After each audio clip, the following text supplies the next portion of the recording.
अस्सलाम वालेकुम वरहमतुल्लाहि वबरकातुहू। आज हम आपके सामने बहुत ही अहम मौजू पर गुफ्तगू करने की कोशिश करेंगे, जिसका ताल्लुक तालीम बराए तालीम से नहीं बल्कि तालीम बराए तरबियत से है, तालीम बराए अखलाक से है, तालीम बराए नशोनुमा से है। ये इल्म फन का, इल्म मारिफत का एक वसी खजीना है, जिसको आप सब साइकोलॉजी के नाम से जानते हैं।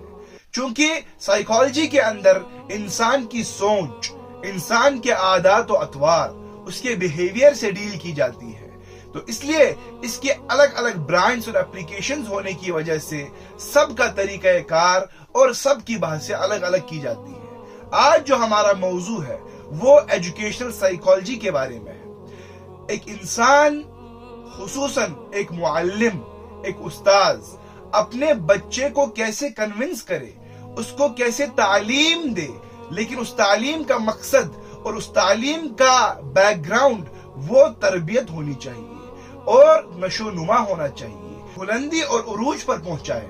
उस बच्चे को कैसे निखारे, ये एक मुअल्लिम की जिम्मेदारी है।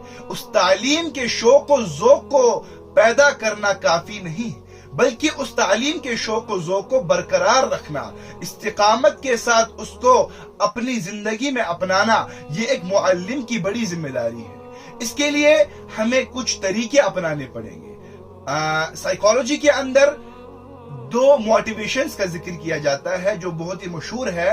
एक का नाम है इंट्रिंसिक मोटिवेशन और दूसरे का नाम है एक्सट्रिंसिक मोटिवेशन। हमारा तरीका कार, जो आजकल मुअल्लिमीन का तरीका कार है, वो ज्यादा एक्सट्रिंसिक मोटिवेशंस पर काम करते हैं, बल्कि हमारी जिम्मेदारी इंट्रिंसिक मोटिवेशंस पर काम करने की है, जो एक्सट्रिंसिक मोटिवेशंस के ऊपर ज्यादा ध्यान देते हैं। इसका मतलब यह है कि एक बच्चे को लालच देना कि आपको ये ग्रेड लाने के बाद ये इनाम मिलेगा, आप ऐसा करेंगे तो आपको ये मिलेगा, नहीं, बल्कि इंट्रिंसिक मोटिवेशन के जरिए से एक बच्चे को निखारने की जरूरत है, उसके अंदर शौक पैदा करने की जरूरत है, उसको लालच देने की जरूरत नहीं है।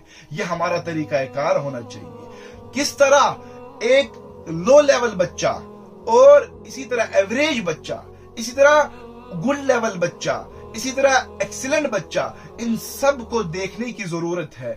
इसको मैं कैसे समझाऊं और आखिरी लेवल के बच्चे को मैं कैसे समझाऊं, क्लास मैनेजमेंट को मैं कैसे बरकरार रखूं, उसके बिहेवियर को, उसके डिसिप्लिन को मैं कैसे बरकरार रखूं, ये सब एजुकेशनल साइकोलॉजी में पढ़ाया जाता है। इसलिए हम सबको बहैसियत एक उस्ताद, बहैसियत एक मुअल्लिम या मुअल्लिमा काम करने की जरूरत है। अल्लाह तबारक व तआला हम सबको समझने की तौफीक अता फरमाए और इन सब चीजों को हमारे लिए ज़ख़ीरा आखिरत और रिज़ा इलाही का जरिया बनाए। वस्सलामु अलैकुम वरहमतुल्लाहि वबरकातुहू।